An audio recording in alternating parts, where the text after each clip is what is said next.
My name is Jason Sterling.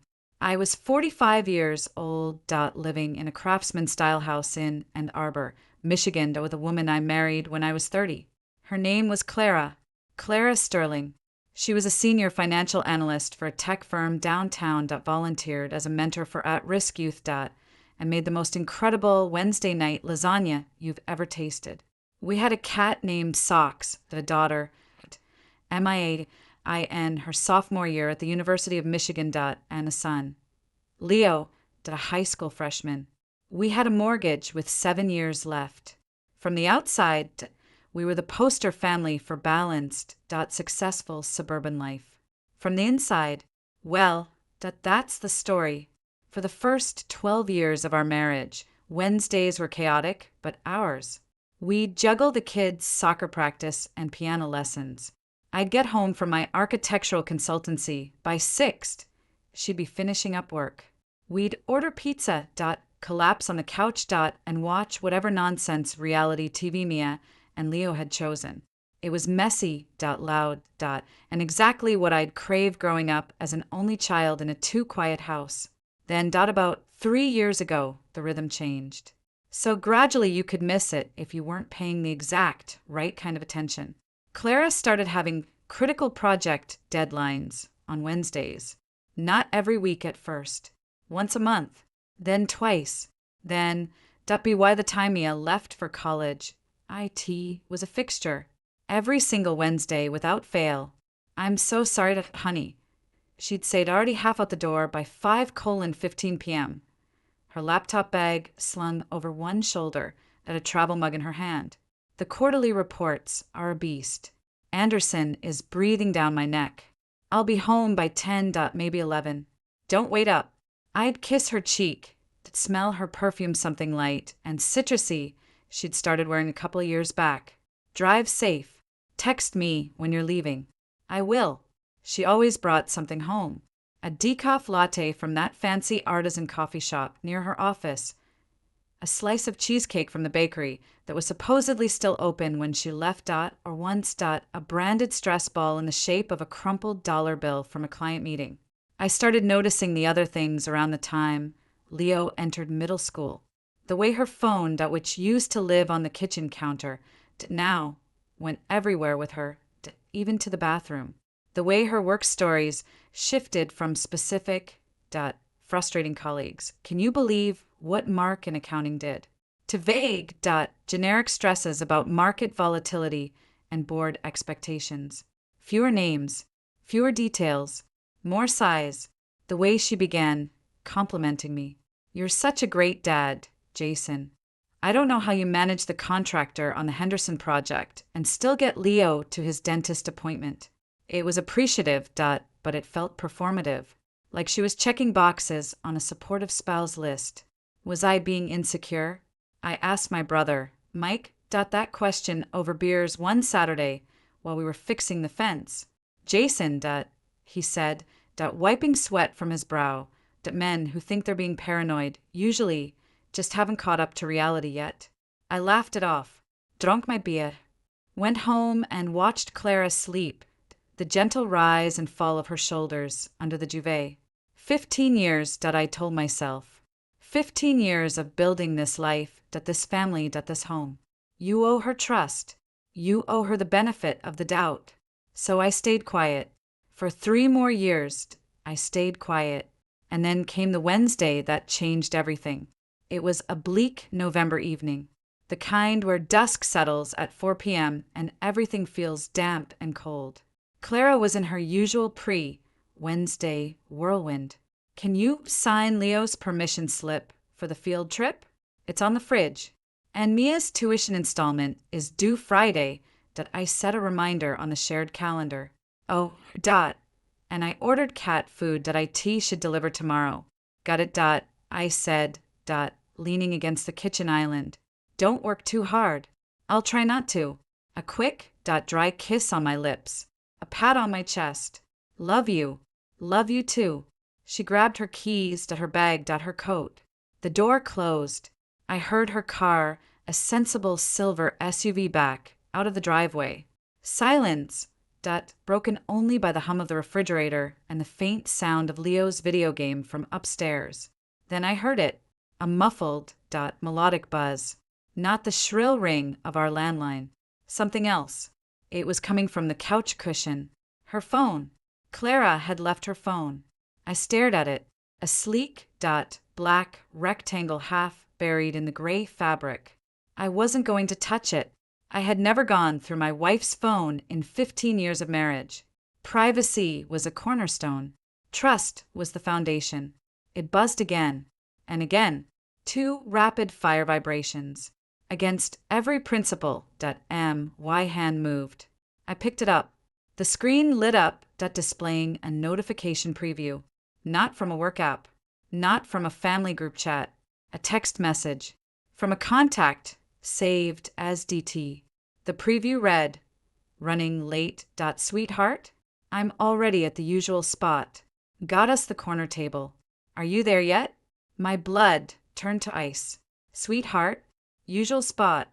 My thumb, acting on a primal impulse I didn't authorize, hovered over the screen. The phone was unlocked. She must have used it just before leaving. I swiped. The full message thread opened. It wasn't a long exchange for today. Just that one from DT, sent 2 minutes ago. But I scrolled up. Just a little. Last Wednesday. DT, that was incredible. Can't wait for next week. You're amazing. Clara, neither can I. 7 p.m.? Usual place. DT, perfect. Dreaming of you until then. The week before, a picture. A glass of red wine on a candlelit table.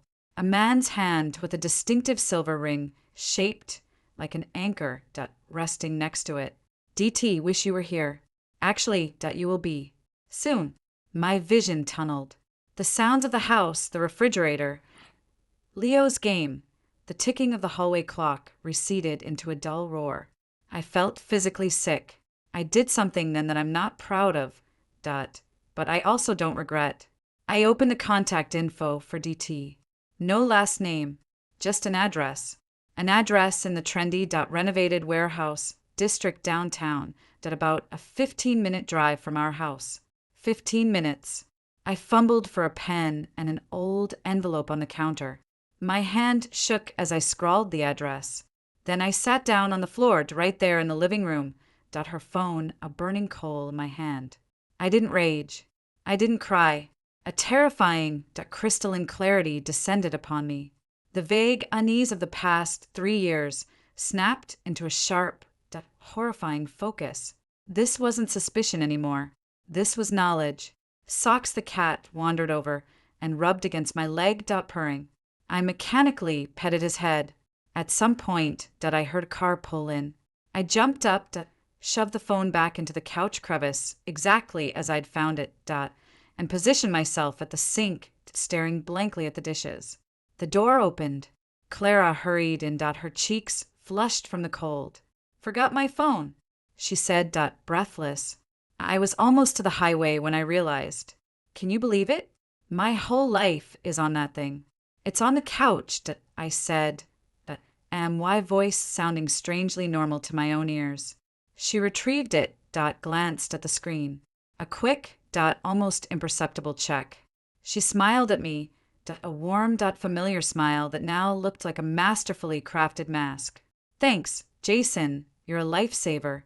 I'll be late. Don't wait up." She left again. I waited until her taillights vanished. Then I retrieved the envelope with the address. I looked at my son's door. I thought of my daughter at college, blissfully unaware. I thought of 15 years of shared history, now looking like a poorly constructed set on a stage. A cold, calculated fury began to replace the initial shock. I wasn't the kind of man who made scenes. I was an architect. I planned. I built. I ensured structural integrity. And I was looking at the blueprints of a lie that threatened to collapse my entire world. I had a decision to make. Confront her now, with nothing but a stolen glance at a text message? Watch her spin a story about a misunderstood colleague, a sensitive client, a joke taken out of context? Give her time to delete evidence. Align stories To protect herself? No. I made myself a promise, standing there in the quiet living room. I was going to find out exactly what was at that downtown address. I was going to understand the full scale of what I was dealing with. And I was going to do it without making a single that emotional mistake. My first step wasn't confrontation. It was intelligence. I called my brother, Mike. Back. Mike, I need you to listen. And I need you to be quiet until I'm done. I told him everything. A flat, that detached monotone, the Wednesday ritual, the phone, the text, the address. The silence on his end was profound. Then, okay, shit. Okay. First, not say a word to her. Not one word. Second, that you need to think like you're going to war, that because you might be. This isn't about feelings right now. It's about facts. Third, do you want me to come over? Not yet, I said, but I need a name. A private investigator. Someone good, and discreet. I know a guy, Mike said. Retired state police. Does mostly corporate stuff. Now, but he's thorough as hell. His name's Frank Vogel. Text me his number. I called Frank Vogel from my car in the grocery store parking lot the next day. His voice was gravelly. No nonsense. We met at a bland chain restaurant near the interstate. He was in his late 50s, with the calm, that observant demeanor of someone who's seen it all and isn't impressed by any of it.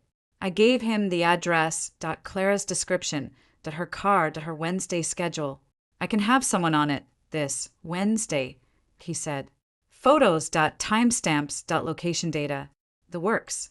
Flat fee for 2 weeks of coverage. We'll see what pattern emerges. I wrote him a check from my personal savings account, an account I'd kept from a small inheritance, which Clara had always jokingly called my mad money. It didn't feel so funny now. It felt like a lifeline.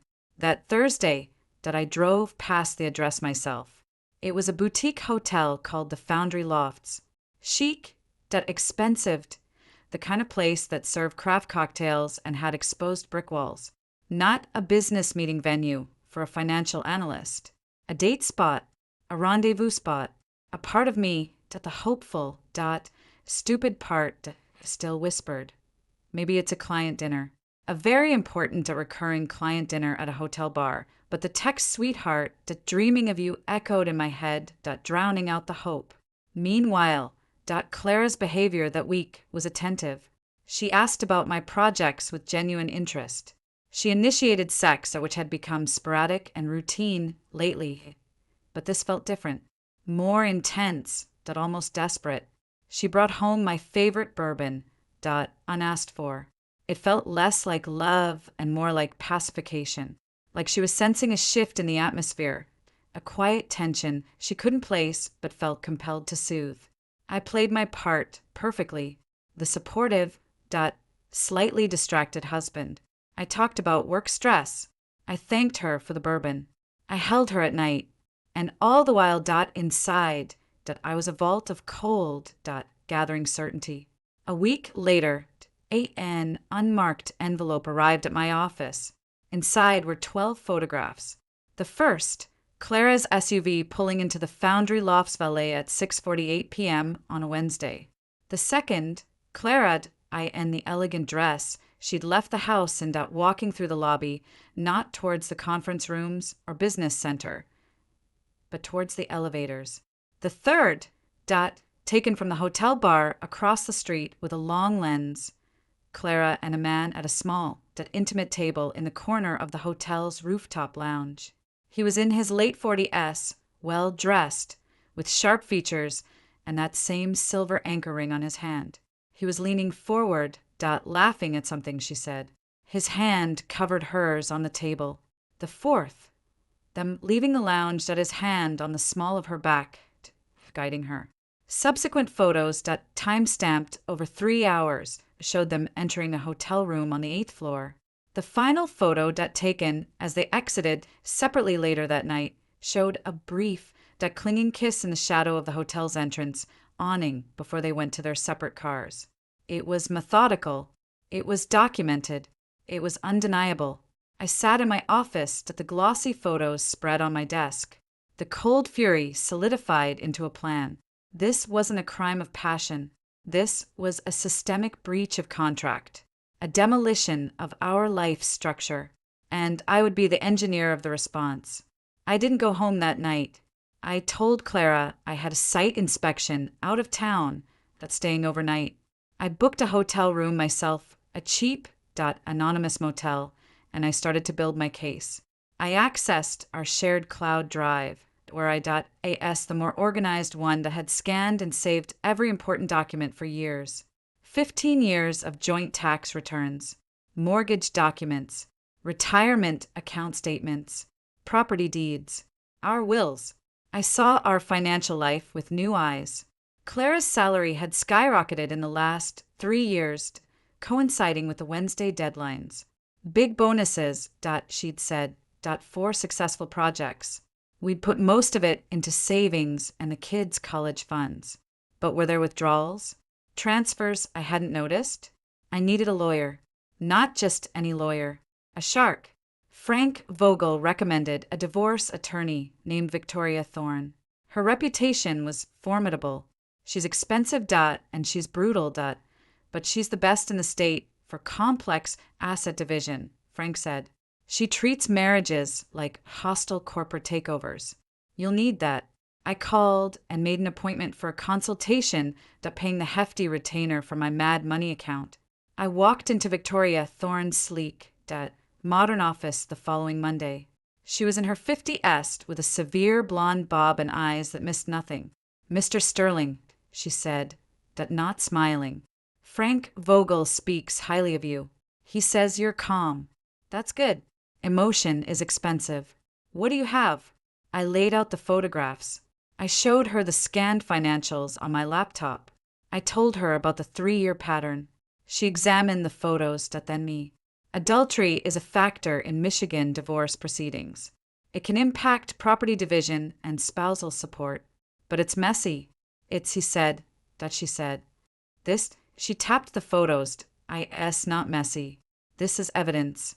But it's only the beginning. We need to follow the money. Always follow the money. Has there been unusual spending? Unexplained withdrawals? Separate accounts you weren't aware of? Not that I know of, I said. We've always had joint everything. Then we need to look harder, she said.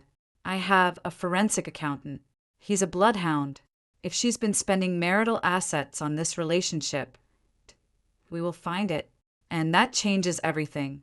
She leaned forward. What is your desired outcome, Mr. Sterling? I didn't hesitate. The house. Full custody of Leo Mia as an adult. A fair, no, advantageous division of assets. I want her to feel the full, financial consequence of every one of those Wednesday nights. I don't want a war. I want a surrender. A ghost of a smile touched Victoria Thorne's lips. Then let's get to work. Rule number 1. Do not confront. Do not change your behavior. Be the perfect, unsuspecting husband. Let her feel secure. The more secure she feels, the more careless she might become. We need her to make a mistake. I went home that night. Clara was in the kitchen, making dinner. How was your day? She asked, smiling. Long, I said, returning the smile, hanging up my coat. Yours? Oh, did he know? The usual Wednesday crunch is already starting to loom. She said it lightly, a perfect performance. I'm sure you'll handle it, I said, and kissed the top of her head. The scent of her citrus perfume filled my nostrils. It now smelled like betrayal. The game was on. The silence in Victoria Thorne's conference room was broken only by the soft hum of the central air and the rhythmic tapping of her stylus against her tablet. I sat across from her, the sleek surface of the table feeling like a mile of cold marble between us. The initial shock had hardened into a brittle, crystalline focus. I wasn't Jason Sterling, the betrayed husband. I end this room. I was Jason Sterling, the client, the project manager, the problem solver. My life was the failing structure, and Victoria was the specialist engineer brought in for the forensic analysis. So, Victoria began, her gaze sharp and unblinking. We have the what? The adultery is documented, emotionally devastating, legally useful. But for our purposes, it's merely the entry point. The real story, the story that wins in a Michigan courtroom, is written in bank statements and tax returns. It's about the how much and the for how long. Your wife, Mr. Sterling, didn't just invest her time in this man. I'd wager a significant portion of her your marital income followed her right into that hotel room. She slid a legal pad towards me. I need you to think, not as her husband. Think as her business partner, a bad one who's been embezzling. Unusual spending in the last 3 years? Luxury items? Sudden unexplained gifts? Trips? A newfound interest in high-end fashion, jewelry, spa weekends? I shook my head, slowly forcing myself to compartmentalize. Clara's never been flashy. Her taste is understated. Quality, but not showy. She bought a new car 2 years ago, the SUV. It was a practical choice we discussed it. Her bonuses, they were substantial. We put most of it into the 529 plans for the kids and our joint investment account at Fidelity. We were saving for an early retirement, maybe a lake house. We were saving. Victoria echoed, her tone dry. You saw the statements. Did you review every line item? Every transaction? I felt a flush of shame. No, I trusted her. She handled the day-to-day finances, the bills. I managed the bigger picture, the mortgage, the retirement portfolio, the insurance. It was a division of labor, a common and often catastrophic mistake. Victoria said, not unkindly, but with the bluntness of a pathologist. Trust is not a financial strategy. It's how 200,000 disappears into a business consultancy for scented candles. She turned her tablet around. On the screen was a spreadsheet already populated with columns of data. This is Martin Fry, M.Y. forensic accountant. He's already begun a preliminary scrape of your publicly available financial footprint. He flagged this. She zoomed in on a line. It was a record of a funds transfer from our joint Fidelity investment account dated 18 months ago. Amount, $85,000. Destination, a fund called Horizon Growth Opportunities Fund.LP. Do you recognize this investment? Victoria asked. Vaguely, I said, the knot in my stomach tightening. Clara mentioned it. She said her contact at work had an in on a pre-IPO tech fund. High risk, but potentially high reward. She said she moved a small amount to test the waters. $85,000 is not a small amount, Mr. Sterling. And this Horizon Growth Fund Martin ran it down. It's a shell. Its registered address is a virtual office in Delaware. Its management is listed as Anchor Point Capital Advisors LLC. She looked at me. Ring any bells? Anchor Point, the name from the PayPal account. DT, David Thorne. The pieces clicked into place with an almost audible snap. He's her lover, I said, why voice flat. David Thorne, the man in the photos, and apparently her unlicensed, unregistered, and highly conflicted financial advisor, Victoria concluded. This is textbook. The lover positions himself as the savvy insider, the guide to wealth. He funnels marital assets into his own ventures, or ones that pay him exorbitant fees. The victim, your wife, feels she's building a secret future with him, a financial and romantic partnership. In reality, she's being milked. She scrolled further. Look at the pattern. Every quarter, like clockwork, after her, bonus deposits, a transfer goes out. 25,000 to Horizon Point 15, 000 to something called Apex Venture Partners. Another 12,000 to Great Lakes Realty Fund. I'll have it in USO Direct links to Anchor Point, Tor Associate, and Titties. The total, just from Fidelity account over the last 1.5 years, is 287,000. I stared at the number.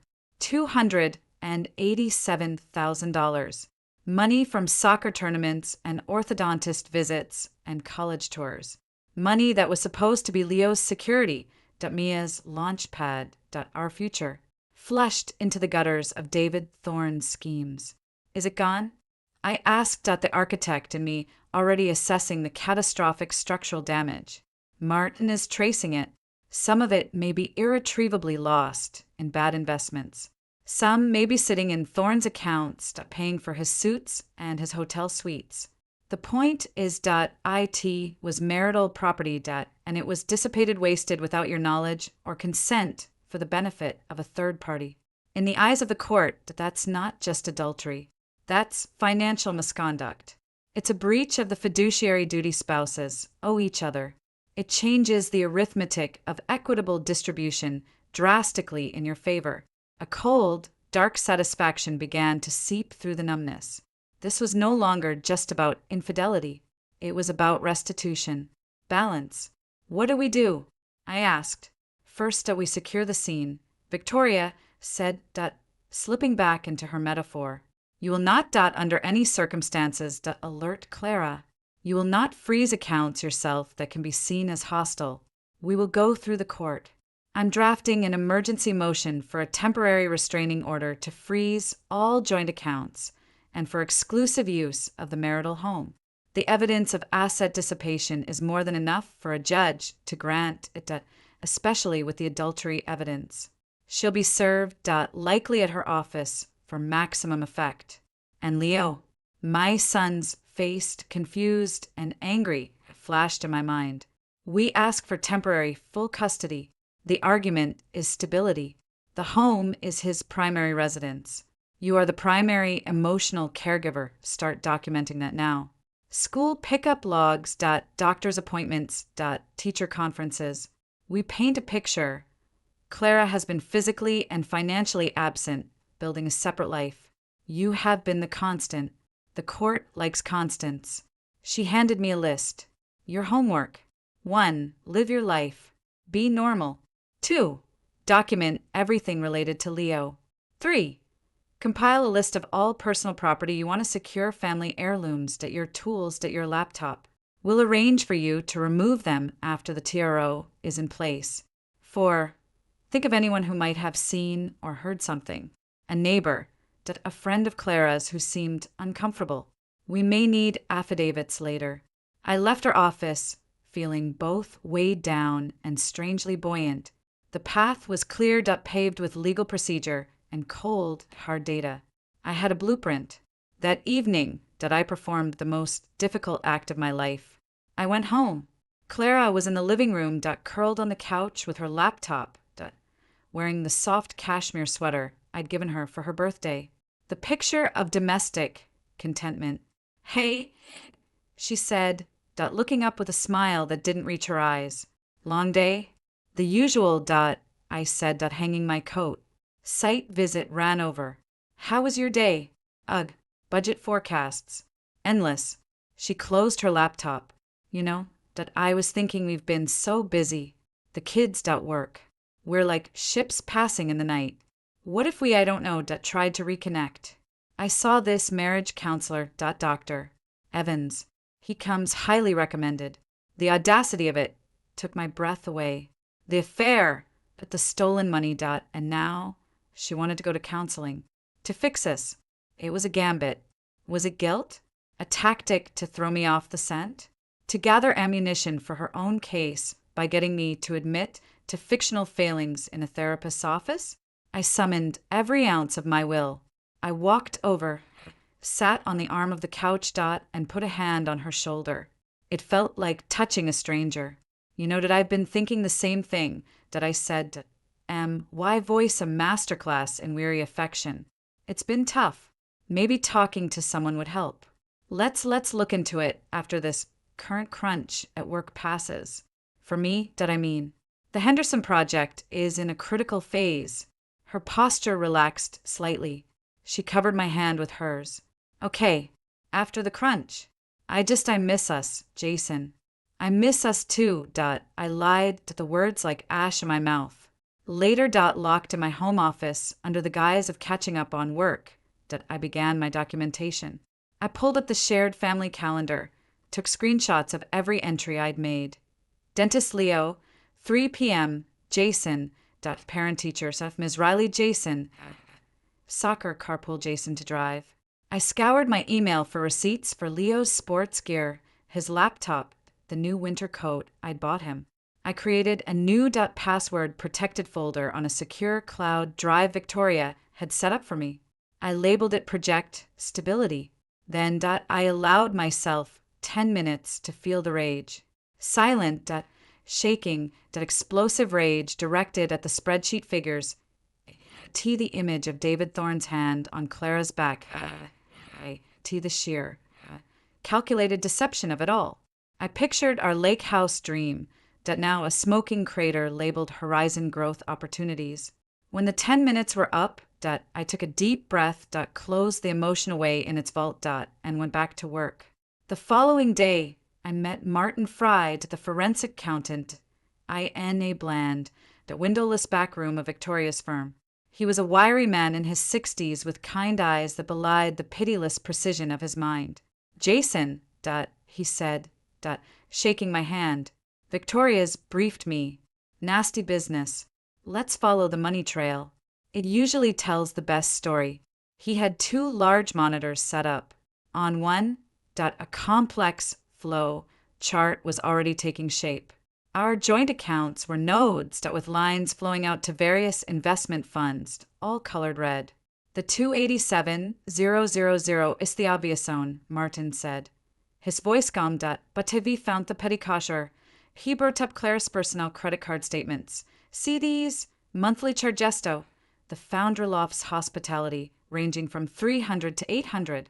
Consistent for 34 months. Room service, minibar, spa charges. Billed as client entertainment. And expense to her corporate card. I've already subpoenaed her company's expense reports. I'll bet my license there's no corresponding client listed for those Wednesdays. He clicked again. PayPal, the account you found. Small potatoes, but telling. Regular 200, 500 transfers from her personal account to that Anchor Point Consulting, LLC. Memo line, consulting fee. For what? Relationship advice? He allowed himself a thin smile. More likely, it's a way to funnel small, untraceable amounts to Thorne for incidentals.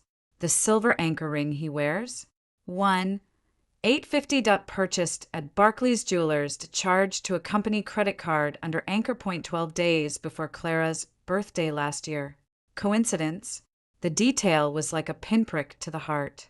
She'd worn a simple silver bracelet I'd given her that day, praising it, all the while that her lover had a matching ring, paid for, with what was essentially our money. The biggest fish, Martin continued, I asked this. He pulled up a property record. It was for a condominium in the upscale River's Edge complex, about 20 minutes from our house. The purchaser was a limited liability company. Martin traced the ownership of the LLC through several layers. The majority stakeholder was a trust. The beneficiary of the trust was David Thorne. The purchase was made 18 months ago, Martin said. Down payment of $150,000. The mortgage payment Sirota made Ted from an account Townby Anchor Point Capital, an account that received a $150,000 wire transfer from your joint money market account at MR. Sterling Point 2 weeks before the condo closing. The room tilted. I gripped the edge of the table. She bought them a condo? Not directly. Too obvious. Thorne set up the LLC that used your marital funds, channeled through his shell company, as the down payment. The mortgage is in the LLC's name. It's a common asset hiding technique, but the forensic trail is there. This wasn't just a hotel affair, Jason. This was a parallel life with a parallel household, funded by you. The scale of it was breathtaking. The Wednesday nights were just the tip of the spear. Behind them was a full-scale financial invasion, a looting of our marriage's treasury to bankroll their escape. Can we get it back? My voice was hoarse. The condo? It's a marital asset, Martin said firmly. Or more precisely, that the 150,000 used to purchase an interest in it is a dissipated marital asset. We can go after the property itself, or its value. We can file a lien. We can ask the court to order it sold and the proceeds returned to the marital estate. Given Thorne's other apparent financial creativity, did I suspect he'll want to settle that quickly to avoid further scrutiny? He printed out a summary for me. The total suspected dissipation of marital assets now approached 450,000.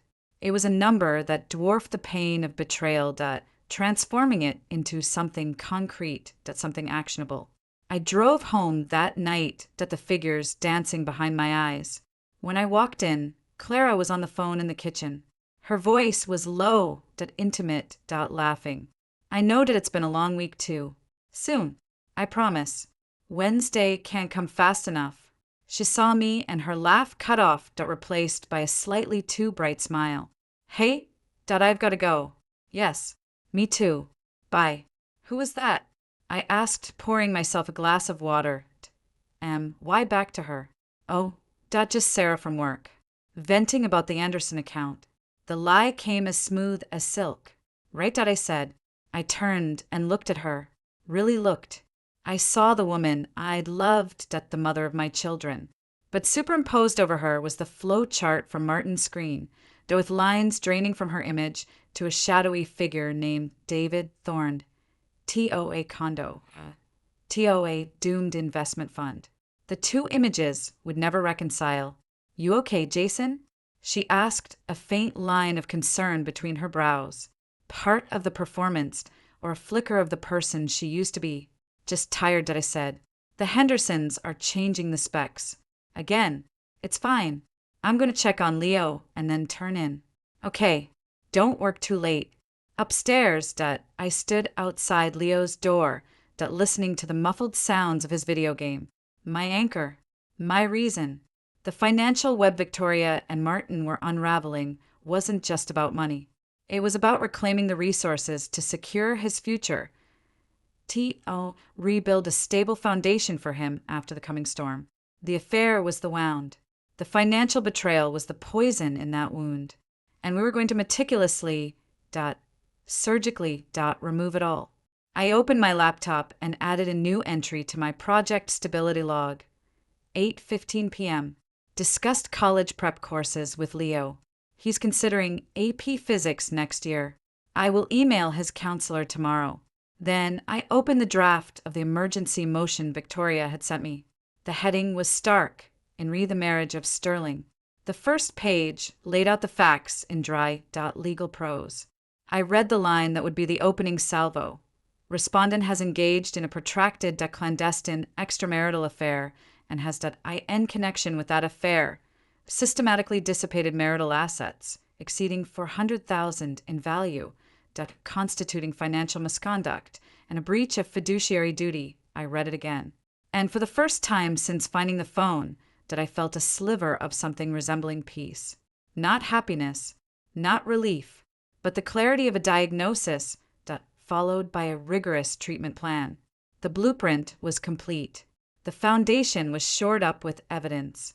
Now, it was time to start the demolition of the lie point, one carefully placed charge at a time. The plan was in motion, a cold engine ticking over in the dark. Victoria's legal machinery was churning, preparing filings. Martin's digital bloodhounds were tracing every electronic scent. My role was to be the still center to the unsuspecting husband. But the architect in me, the part that needed to see the stress points and the load-bearing failures with his own eyes that rebelled against pure passivity, I needed to witness it, not through the sterile, time-stamped gaze of Frank Vogel's telephoto lensed, but firsthand. I needed to hear the tone of her laugh with him, see the unguarded ease I hadn't seen at home in years. I needed to sear the reality into my soul, to cauterize any lingering, stupid hope. It was a risk. Victoria had been explicit. Do not engage. Do not put yourself in a position where you could be accused of harassment, stalking, or provoking a scene. Your power is in your calm, your documentation, your position as the wronged party sitting patiently with his lawyer. A dramatic confrontation is a gift to their attorney. I understood, but I also understood that for me to be the flawless instrument of the plan, I needed this.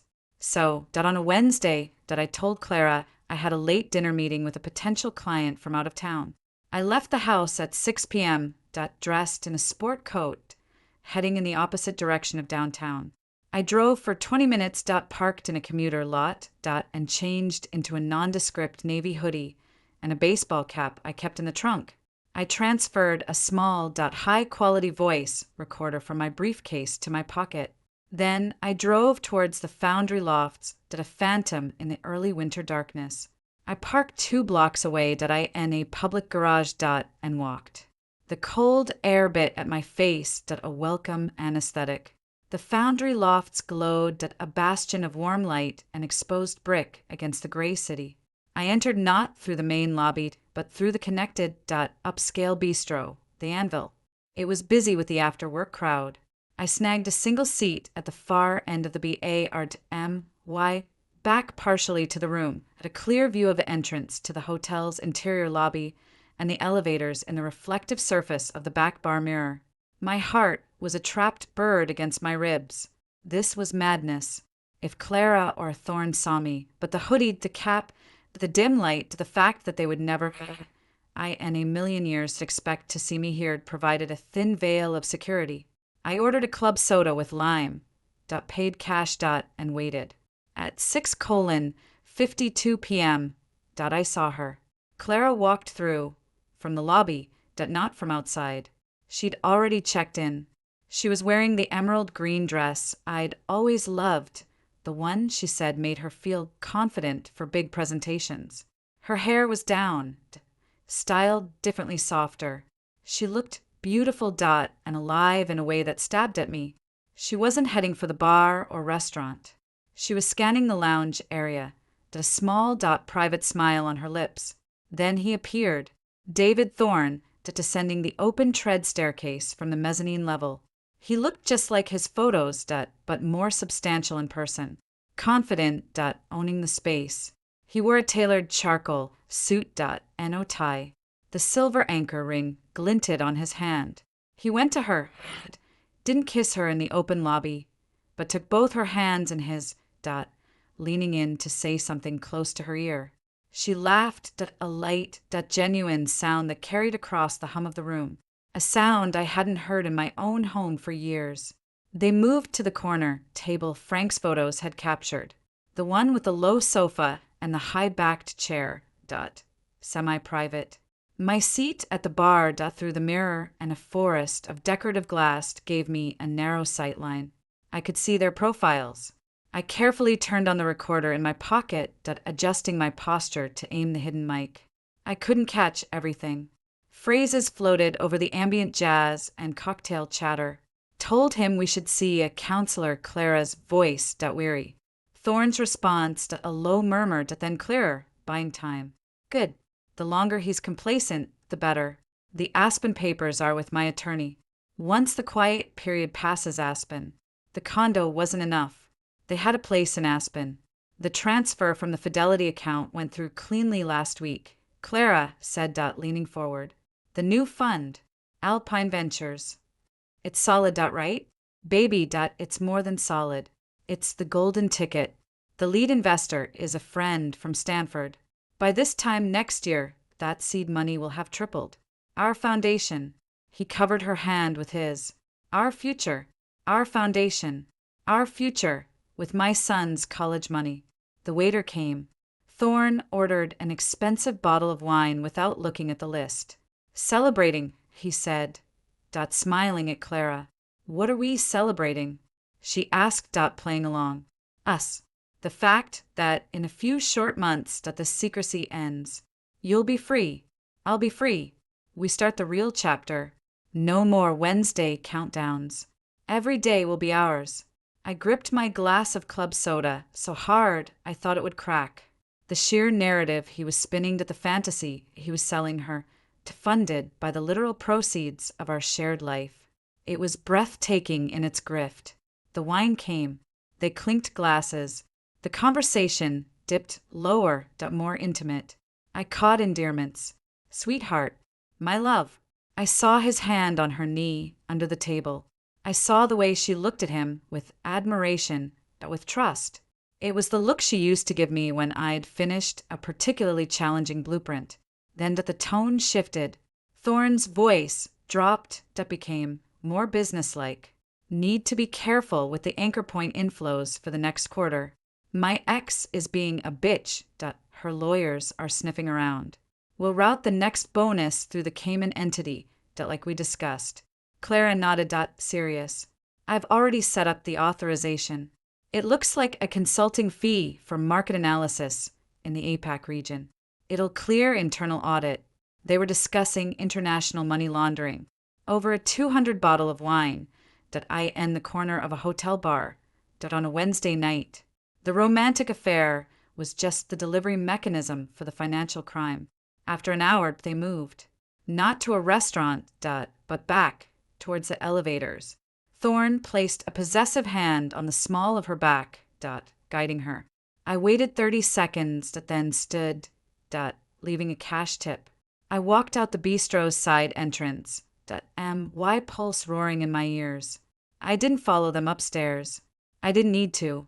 The audio in my pocket, the scene burned into my retina, it was more than enough.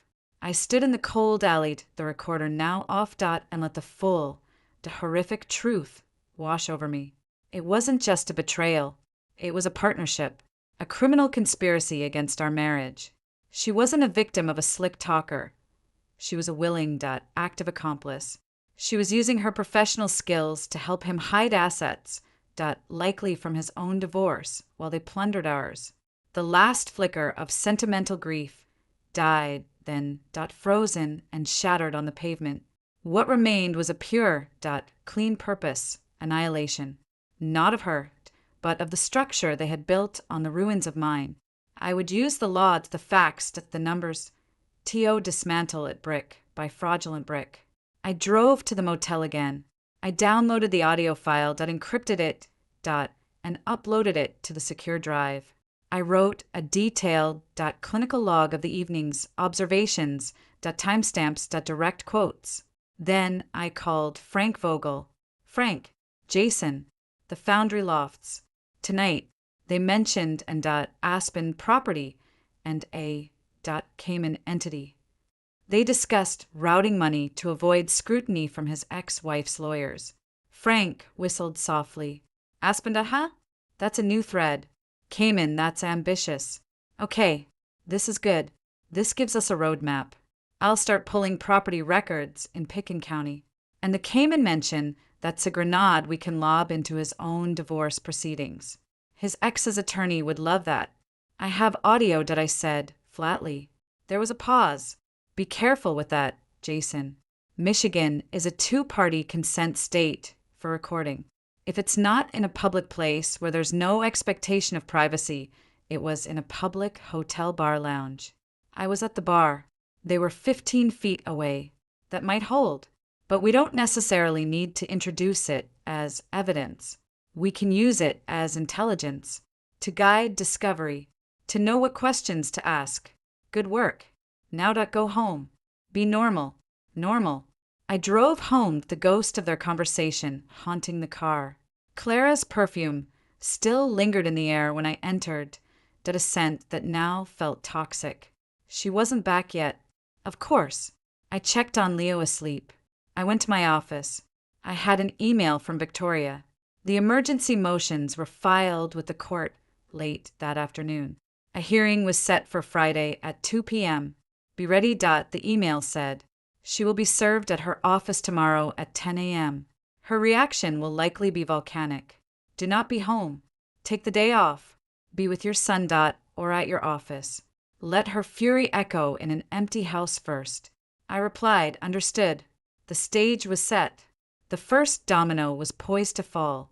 My direct observation was over. Now, the indirect, legal observation would begin, and I would have the best seat in the house.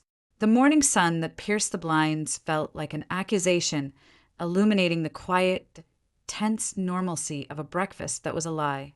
I followed the script Victoria had written. Over toast and coffee, that I told Clara, my voice carefully modulated to a low that distracted monotoned that I had a full-day site survey for the Henderson Project, a new commercial complex on the far west side. The soils report came back iffy. Gonna be a long one. Probably won't be back until 8 or 9. She nodded, barely looking up from her tablet, where she was scrolling through market reports. I've got back-to-back reviews all day. The Q4 forecasts are a nightmare. She took a sip of juice. Don't forget Mia's tuition is due Friday. I scheduled the transfer, but it needs your authorization from the joint account. The irony was a physical blow. She was using the mundane machinery of our shared life, the very life she was gutting, .as cover. Right. I'll do it tonight, I said, the lie, smooth as glass. I wouldn't be touching that account. Victoria's emergency freeze would be in effect by noon. At 9:45 a.m., parked in the leafy quiet of the public library lot near Leo's school, I texted my son. Knock, am dead today, champ. Big test in bio, right? You got this. A moment later, the 3 bubble appeared, then his reply. THX dad. Nervous. Mr. D is a hard grader. I typed back. Remember what I told you about stress. It's just your brain preparing for action. Channel it. I believe in you. A heart emoji came back. That small digital pulse was my tether to reality. At 10:07 a.m., the tether held fast as my phone buzzed with a text from a number saved as FVOps. Package delivered. Recipient, C. Sterling. Location, her office, cubicle 4B. Time, 10:05. Observed reaction. Initial confusion, rapid scan of first page, visible paling, controlled inhale. Proceeded to empty conference room B. Currently inside, on personal phone. Appears agitated. Frank Vogel's operative was a poet of clinical observation. I stared at the message, imagining the scene. The sterile, carpeted office. The murmur of keyboards and phones. A stranger approaching her desk. The polite Clara Sterling? The sheaf of papers. Her name on the front. In the circuit court for Washtenaw County, her eyes darting down, finding the words emergency motion. Temporary restraining order. Financial misconduct. Adultery. The blood draining from her face. The professional mask cracking. The hurried retreat to the glass-walled conference room, where everyone could see but not hear her world implode. The humiliation was part of the strategy. A public serving shattered the privacy of the lie, making it real for her in a way a home delivery never could. My phone remained silent for an hour. The silence was more unnerving than the storm I knew was coming. She was conferring with a lawyer, certainly, probably with him. They were scrambling, assessing the damage, crafting a response. I resisted the urge to check the live feed of the joint account, knowing Victoria's freeze request was wending its way through the court's e-filing system was its own form of excruciating suspense. At 11:23 a.m., the storm broke. My phone erupted, her name flashing on the screen with a vehemence that felt physical. I let it ring. Voicemail. It rang again, and again, for times in a relentless, panicked cadence. Then, the digital deluge. Clara! Jason. We need to talk. Now. Clara, answer your phone. This is insane. Clara, how dare you have me served at my office? What are these lies? You're destroying this family. Clara, call me. 5-minute pause, Clara. You have no idea what you're doing. You're in way over your head. Clara, David has resources you can't even imagine. He'll bury you in legal fees. He'll destroy you. Clara, we can settle this like adults. Today, you won't like the alternative. Clara, Jason, please. Don't do this. Think of Leo. The messages were a textbook progression. Shock, anger, threat, feigned concerned, and finally, the deployment of our child as a tactical weapon. I took screenshots of each one, Why finger steady. And compiled them into a PDF titled Post-Service Communications from Respondent, which I emailed to Victoria. Her reply was terse, perfect, demonstrates hostility, intimidation, and willingness to use child as leverage. File under Exhibit D malicious conduct. I spent the next hour at the library, ostensibly reviewing site plans on my laptop, but mostly just staring into the middle distance, rehearsing calm. At 2:07 p.m., a new unknown number with a 312 area code Chicago flashed on the screen. This was it. I took a deep breath, activated the standalone digital recorder. I'd purchased a high-end court admissible model Frank recommended, and answered. Jason Sterling. I kept my voice neutral, professional. Jason. David Thorne. The voice matched the man I'd seen. Confident, a baritone smoothed by years of boardroom authority, underpinned with a chill that the faux warmth couldn't mask. I think it's time you and I had a frank conversation. I said nothing. Let him set the tone. Let him dig. Look, he continued, the condescension seeping through. This situation with Clara, it's regrettable. It's gotten out of hand. The legal theatrics, the public serving, it's causing her tremendous distress. And for what? A misunderstanding? A misunderstanding. I echoed, flatly. Exactly.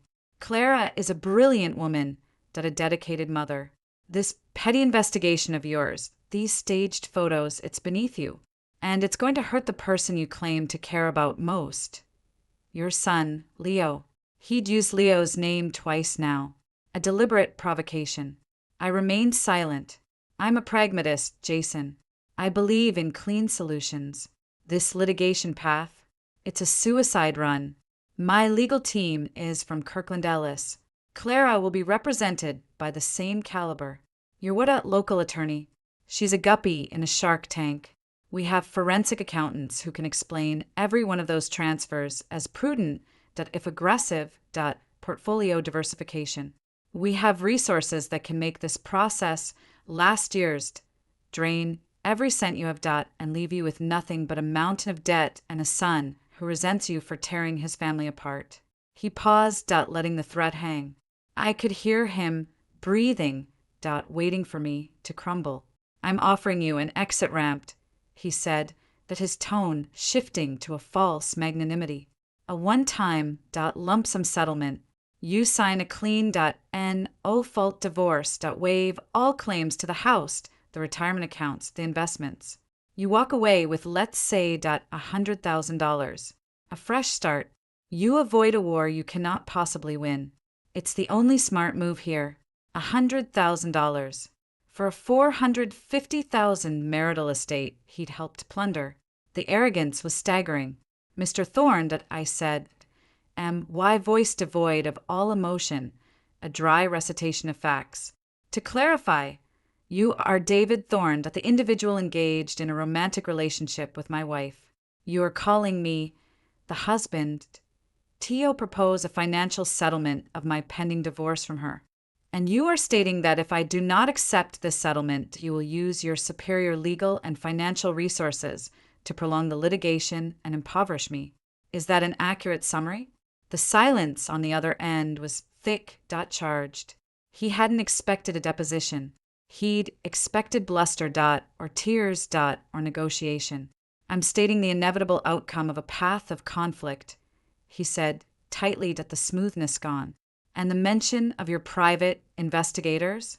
Should I interpret that as a threat to fabricate derogatory information about me? It's a reminder that in contentious divorces, both parties' lives become an open book, he snapped. Now, are you going to be reasonable, or are you going to force us to be? Thank you for your call, Mr. Thorne, I said, the same way I'd end a call with a difficult subcontractor. All future communication regarding my marriage should be directed to my attorney, Victoria Thorne of Thorne Associates. Her contact information is on the filing you've undoubtedly seen. I ended the call. My hands were perfectly steady. I saved the audio file and named it 2023 11/16 Thorn extortion offer.wave. And uploaded it to the secure server. I then transcribed the key quotes into an email for Victoria. Her response was a single word followed by an instruction. Priceless. Do not go home yet. Let the pot boil. I picked up Leo from school at 3:30. How was the test? He shrugged, but a small smile played on his lips. I think okay. The channeling stress thing kinda worked. Told you, I said, ruffling his hair. Burgers and arcade? My treat for surviving bio. His face lit up. Seriously? Yeah. We spent 2 hours in the cacophonous, neon-lit chaos of a family entertainment center. I watched him laugh, completely absorbed in skee-ball and racing games, a brief, blessed island of normalcy in the raging sea. I played with him, letting the mindless fun numb the edges of my awareness. For these 2 hours, I was just dad. We arrived home at 6:15 p.m. The house was dark, save for the light over the kitchen island. Clara was sitting there, still in her elegant work sheath dress, looking like a statue of herself. An empty wine glass sat in front of her, a bottle of Pinot Noir beside it, half gone. The air was thick with unsaid violence. Leo. Homework, now. Your room, she said, her voice a low, frayed wire. She didn't look at him. Mom. What's now? He shot me a frightened look. I nodded, my face calm. Go on, bud. I'll be up in a bit. He fled upstairs. The moment his door clicked shut, Clara moved. She stood so fast the stool screeched on the floor. The controlled woman from the conference room was gone, replaced by a feral, cornered animal. You pathetic, sneaking little worm. She spat at the words, dripping with a contempt so profound it momentarily stole my breath. Serving me at work? Were you trying to humiliate me? To get me fired? What is wrong with you? I remained by the doorway, a visitor in my own home. The venue was specified by the court process server, Clara, not by me. Don't you dare play innocent with me. She hissed, taking a step forward. Those pictures, that violation of my privacy, and the financial bullshit. My God, Jason, have you lost your mind? David is a colleague, a friend. We have business dinners. Are you so insecure, fucking pathetic, that you think your wife can't have a male friend? I let her rant. I watched the performance. The indignation was masterful, but her eyes, wide and darting, betrayed the terror beneath. The 150,000 Loretto Anchor Point Capital.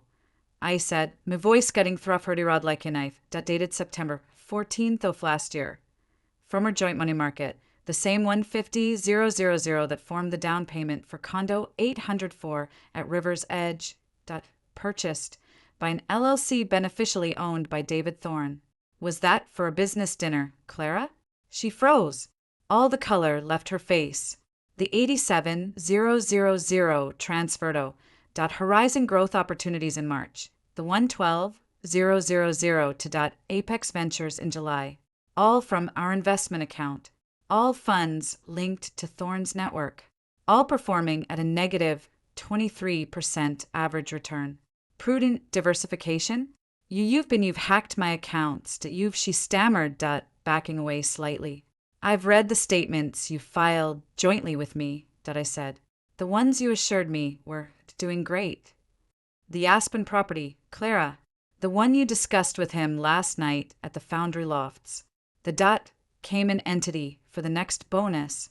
Are those all part of your client management strategy too? The mention of specifics from the previous night details she had no idea I possessed was the knockout blow. Her bravado evaporated. Her shoulders slumped.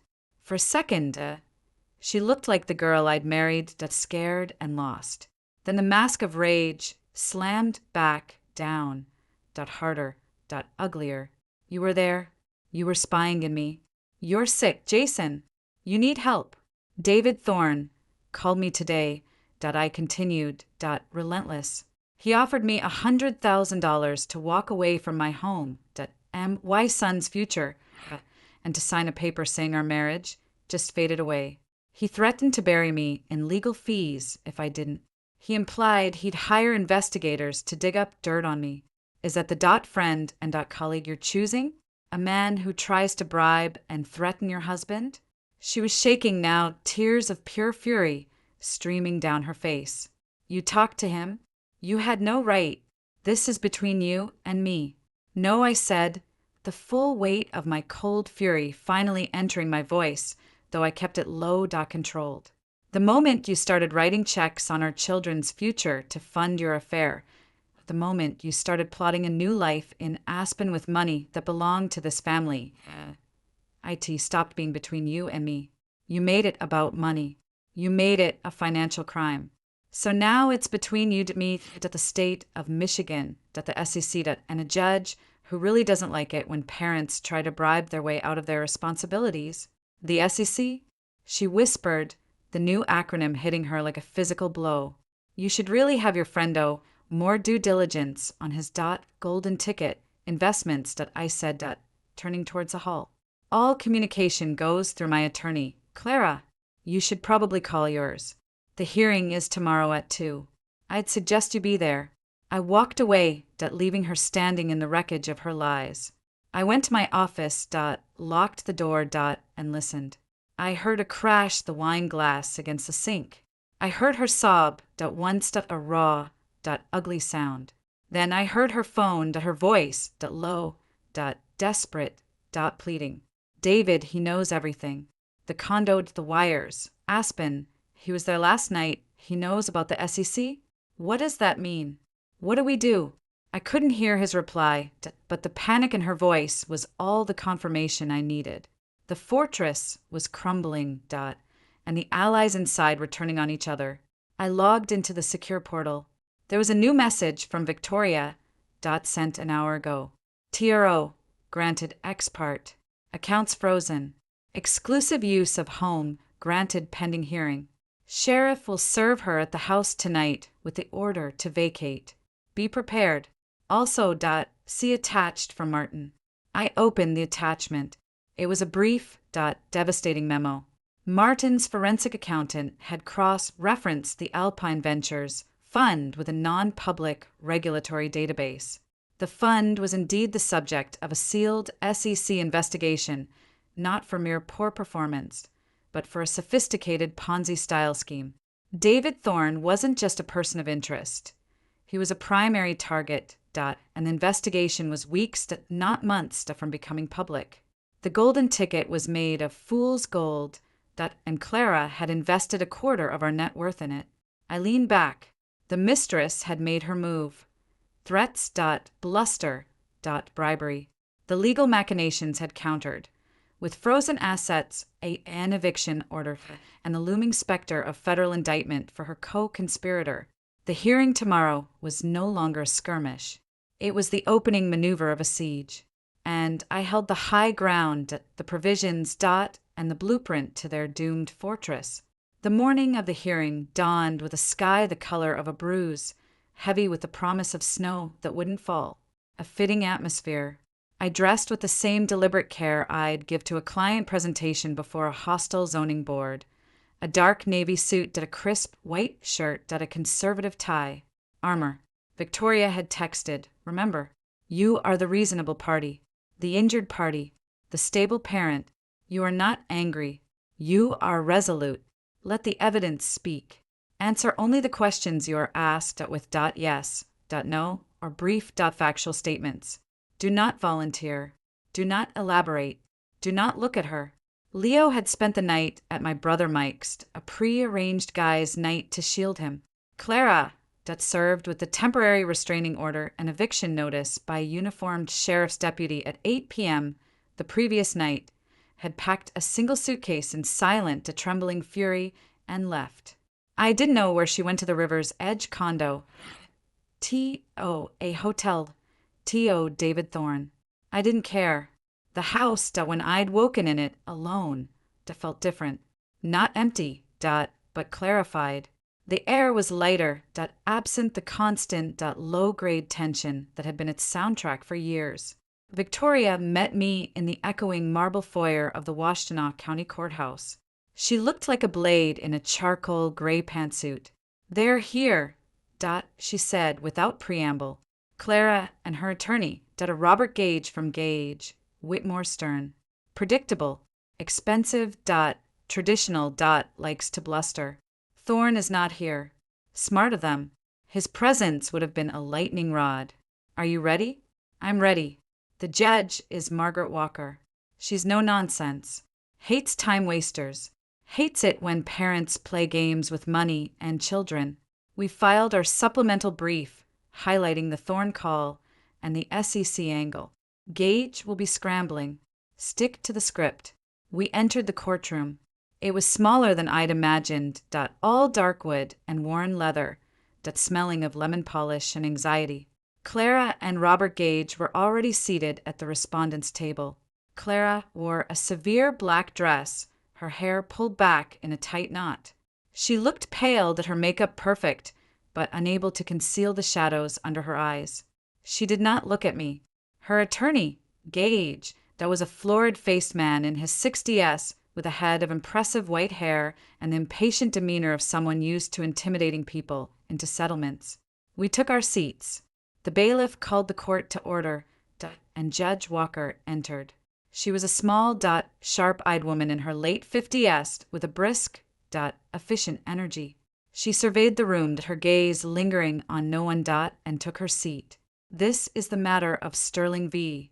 Sterling," she began, her voice crisp. "Emergency motion for temporary orders. Counsel, you may proceed. Petitioner first." Victoria stood.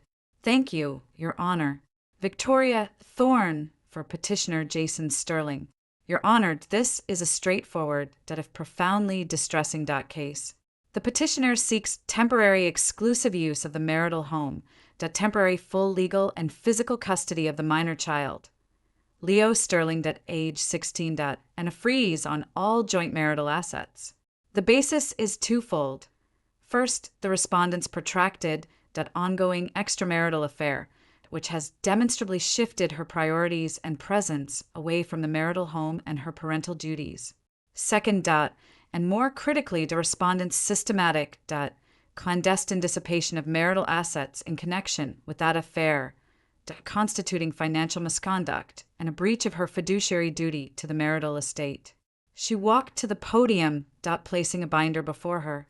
"We have submitted Exhibit A, a photographic record documenting the respondent's weekly liaisons with her paramour, David Thorn, A.T., the Foundry Lofts Hotel over a period of 3 months. Time-stamped, geotagged. Exhibit B. Financial records tracing over 287,000 in Marital funds transferred from joint accounts to investment Hiklas controlled Berlin Kedemister. Thorn. Exhibit C. Proprietar Korchewinga 150,000 marital fund transfer used as a down payment on a condominium beneficially owned by Mr. Thorn, where the respondent has likely taken residence following the service of the eviction order attached to our motion." Gage was scribbling furious notes. Clara sat rigid, staring at the table. "But it is Exhibit D," Victoria continued, her voice dropping to a more grave tone that reveals the true danger to the marital estate and by extension, the minor child's financial security. She held up a single sheet. "This is a summary from a forensic accountant. It shows that the largest of these diverted investments, the fund called Alpine Ventures, into which respondent funneled 125,000 of marital funds, is the subject of an active Sealed Securities and Exchange Commission investigation for securities fraud. The respondent's paramour, David Thorn, is a primary target of that investigation." A gasp, sharp and involuntary, came from Clara. Her hand flew to her mouth. Gage put a restraining hand on her arm, his own face now pale beneath its florid hue. This was new information to them. The SEC seal had apparently been tight. Thorn had lied to Clara about its severity. "Your Honor," Victoria said, turning to face the judge fully. "The petitioner did not go looking for this. He uncovered an affair. In following the money from that affair, he discovered not just betrayal, but financial predation. The respondent has not merely been unfaithful. She has been an active participant wittingly or unwittingly in diverting the family's resources into what appears to be a fraudulent scheme, jeopardizing her child's future.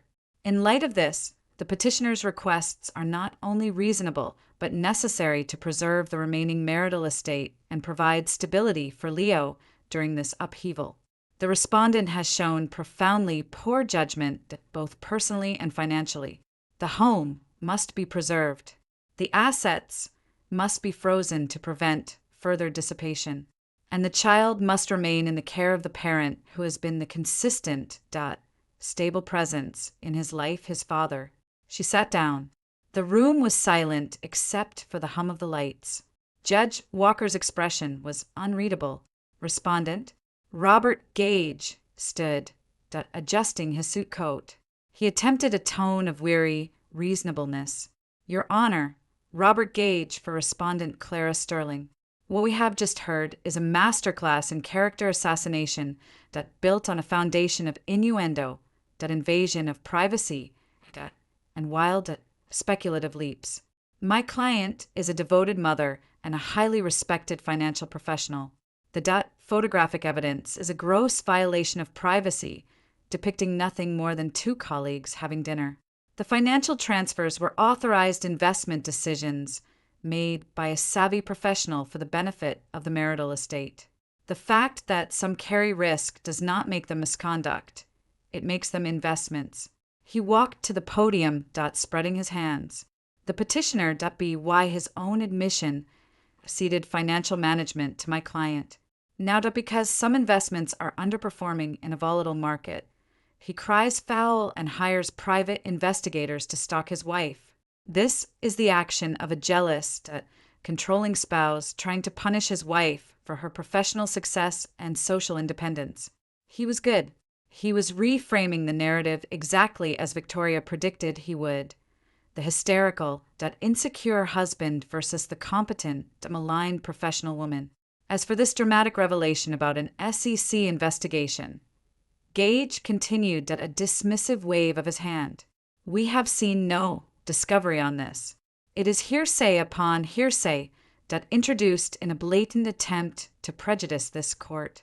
Even if it were true, and we have no knowledge that it is, my client is an investor, not a manager of the fund. She is a potential victim here, not a perpetrator. To punish her, remove her from her home and her child, based on this unsubstantiated smear, it would be a profound miscarriage of justice. He turned, looking pointedly at me. The petitioner claims to seek stability for the child.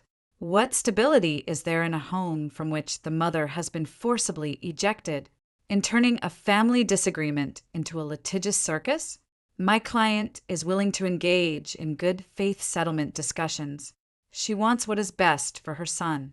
Throwing her out of her home and freezing the assets that pay for that child's food, clothing, and education is not in the child's best interest.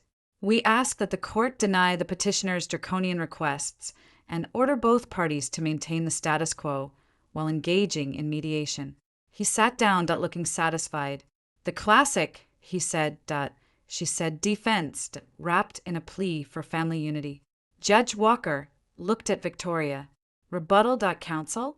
Victoria stood, a faint, cold smile on her lips. She didn't go to the podium. She took a few steps toward the bench, holding a small digital player. You're honored, in response to counsel's characterization of hearsay and invasion of privacy, I'd like to enter 2 items into the record, pre-marked as Exhibits E and F. She handed a USB drive to the bailiff, who plugged it into the court system. Exhibit E is an audio recording made by my client yesterday of a telephone call from David Thorne. I will play a short excerpt. She nodded to the bailiff. The room filled with the clear, slightly tinny sound of the recorded call. Thorne's voice. I'm offering you an exit ramp, a one-time, lump sum settlement. You sign a clean no fault divorce that waive all claims to the house, the retirement accounts, the investments. You walk away with, let's say, $100,000. You avoid a war you cannot possibly win. My voice, to clarify, you are calling me to propose a financial settlement of my pending divorce. And you are stating that if I do not accept this settlement, you will use your superior legal and financial resources to prolong the litigation and impoverish me. Is that an accurate summary? Thorne, I'm stating the inevitable outcome of a path of conflict. Victoria signaled for the bailiff to stop. The silence in the courtroom was absolute. Clara had buried her face in her hands. Gage looked like he'd been slapped. That, Your Honor, Victoria said softly, is not a colleague. That is a co-conspirator attempting to bribe and intimidate the petitioner into accepting pennies on the dollar for a marital estate he helped plunder. It is direct evidence of the coordinated financial pressure being brought to bear on my client. She picked up a sheet of paper. Exhibit F. This is a printout of text messages sent by the respondent to my client within an hour of being served. I will read a selection.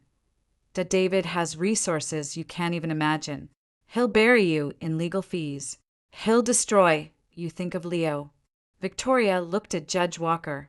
This is not the language of a maligned professional. This is the language of a threat. And it explicitly uses the child as a bargaining chip.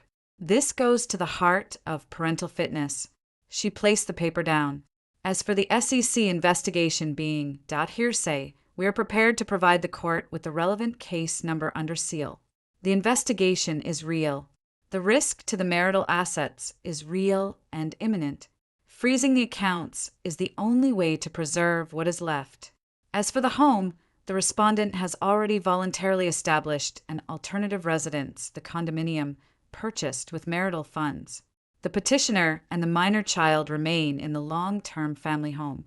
Disrupting the child's life by forcing him to move or creating a disruptive shuffling between two households is not in his best interest. Stability lies with the parent who has not entangled the family's security in a web of deception and financial fraud. She returned to her seat. The damage was done. The he said that she said had just become he said she said and here is the audio recording and the texts proving coercion and threats. Judge Walker steepled her fingers, her gaze moving between the two tables. She looked at Clara for a long moment. Ms. Sterling, she said, her voice not unkind but piercingly direct.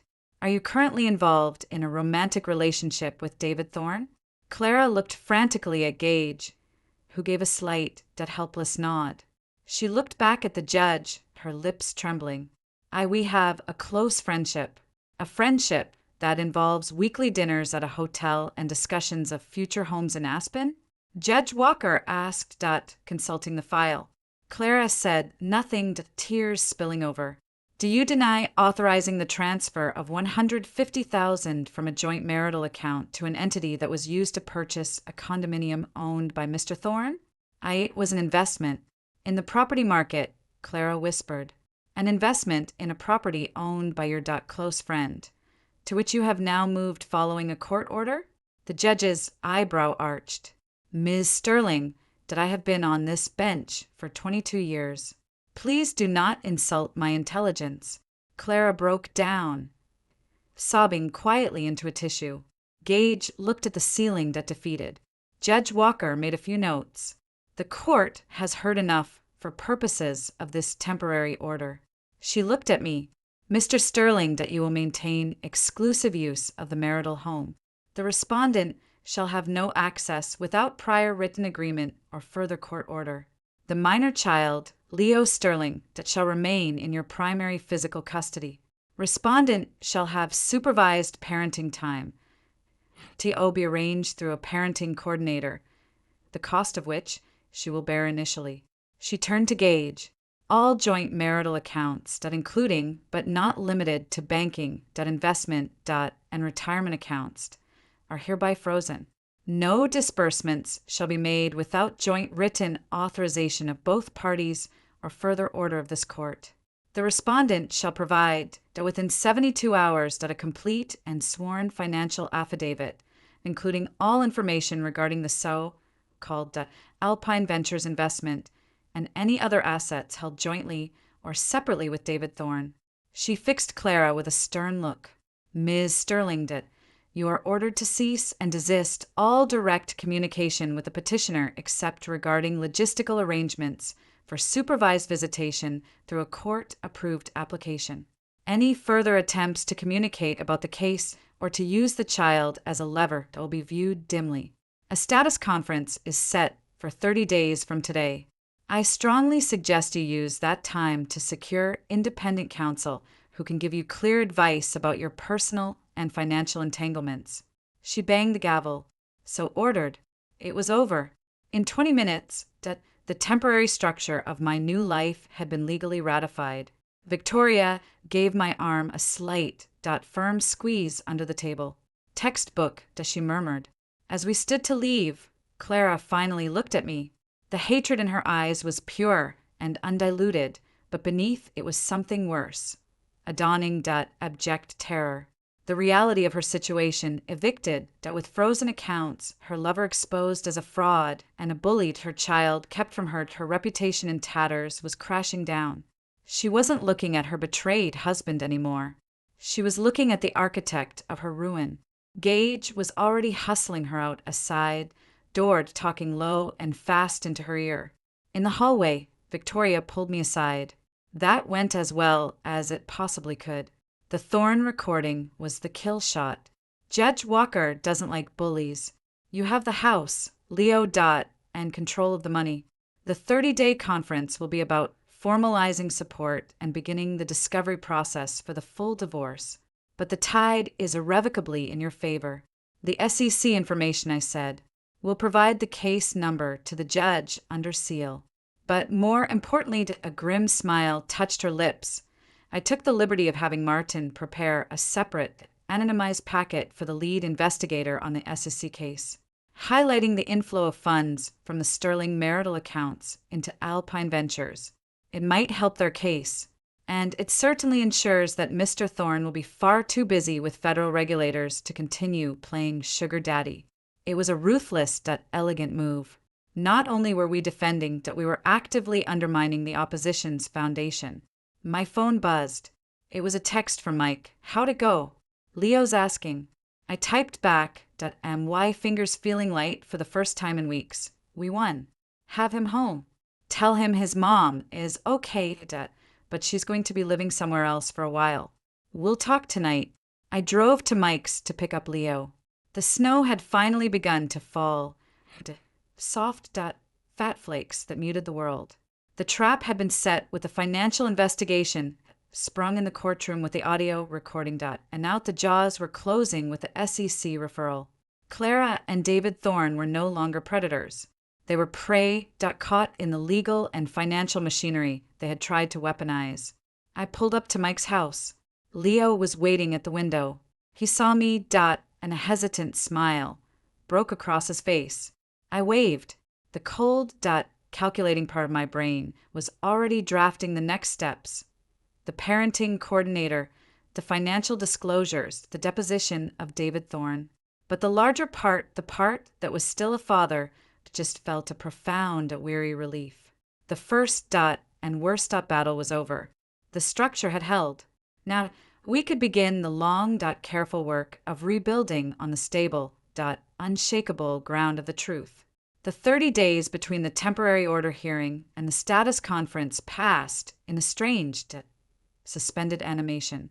The house that now legally and physically mine became a sanctuary of quiet routine. Leo and I developed a new rhythm. Mornings were cereal and packed lunches. Evenings were homework at the kitchen island, me reviewing architectural schematics while he wrestled with algebra. We ordered a lot of pizza. We watched old action movies. We talked, carefully about everything except the elephant in the room. His supervised visits with Clara, facilitated by a no-nonsense parenting coordinator named Gail, happened on Saturday afternoons at a neutral family center. He'd return quiet, sometimes sad, sometimes angry. She just asks a million questions about you, he said, once staring out the car window. And she cries. It's weird. I just nod. She's hurting Bud. It's complicated. I never badmouthed her. The moral high ground. Victoria reminded me that was not just a position, it was a fortress. We had to live in it. Financially, the freeze was a vice grip, but one that protected more than it strangled. Using funds from my modest personal account and my ongoing income, I covered the mortgage, utilities, groceries. The joint accounts, suspended in digital amber, held the rest of our shared life. The depleted investments, the retirement funds, the remnants of savings. Victoria and Martin were in constant motion, the legal and financial blitzkrieg. Subpoenas flew to Clara's employer for her complete compensation and expense history, TO the banks for all records of the Anchor Point linked accounts, TO the property managers of the River's Edge condo, and the Aspen address Frank had uncovered a luxury ski-in/ski-out property purchased by another Thorne-linked LLC 6 months prior. The discoveries were methodical and damning. Martin's forensic report grew to a small novel.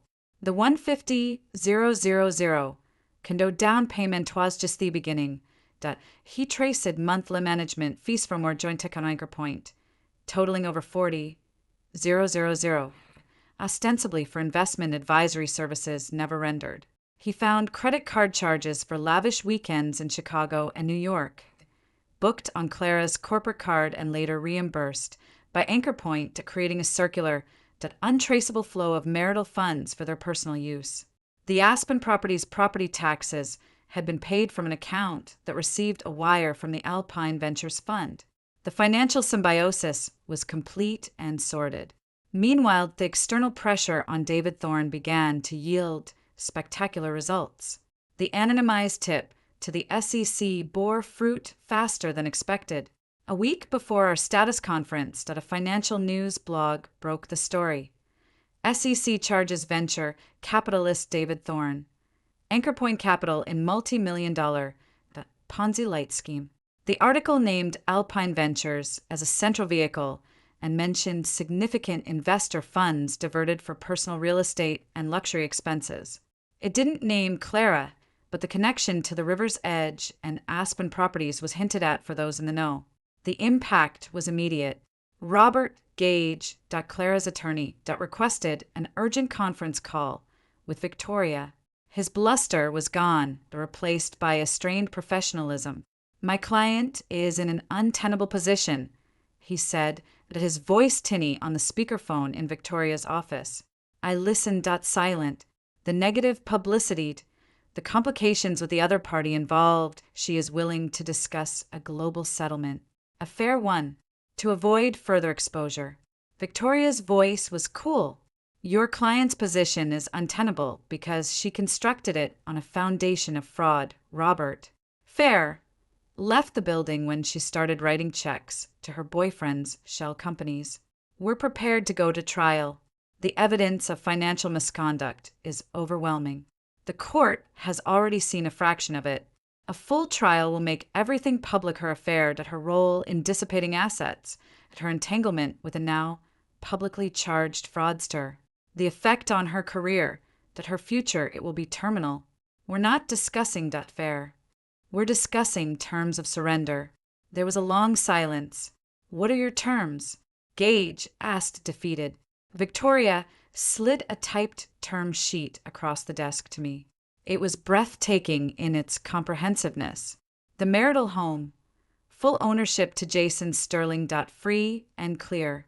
Clara's equity interest to be deemed satisfied by the amount she dissipated $450,000 as Spurley Test forensic accounting, plus an additional equalization payment from Herdo Jason of $75,000, representing the post-separation mortgage and maintenance costs she would have shared. Retirement accounts. 100 of all remaining retirement assets for a 1K IRAs to Jason Sterling. Clara's share forfeited as restitution for the lost retirement savings she diverted. Spousal support waived by Jason. A power move, Victoria explained. It removed a future point of contention and made him look supremely reasonable and self-sufficient. Child support. Standard calculation based on Clara's income, which was still substantial payable to Jason, with an upward deviation due to his primary physical custody and the extraordinary childcare costs incurred due to her absence and misconduct. Parenting plan. Jason retains primary legal and physical custody. Clara has a graduated, unsupervised visitation schedule contingent on her completing a course on parental alienation and co-parenting with the costs borne by her. Major decisions require Jason's consent. Debts. Clara assumes 100 of any tax liability or penalties arising from the investments made with David Thorne. She indemnifies Jason against any claims from Thorne to the SEC, or other investors. Full and final release. Clara releases all claims to any property and agrees to a divorce based on irreconcilable differences and her marital misconduct, the specifics of which would be outlined in a sealed attachment to the judgment. It was less a settlement and more terms of capitulation. I looked at Victoria. She gave a slight nod. This is what winning looks like. We'll need to run this by my client, Gage said weakly. You have 48 hours, Victoria replied.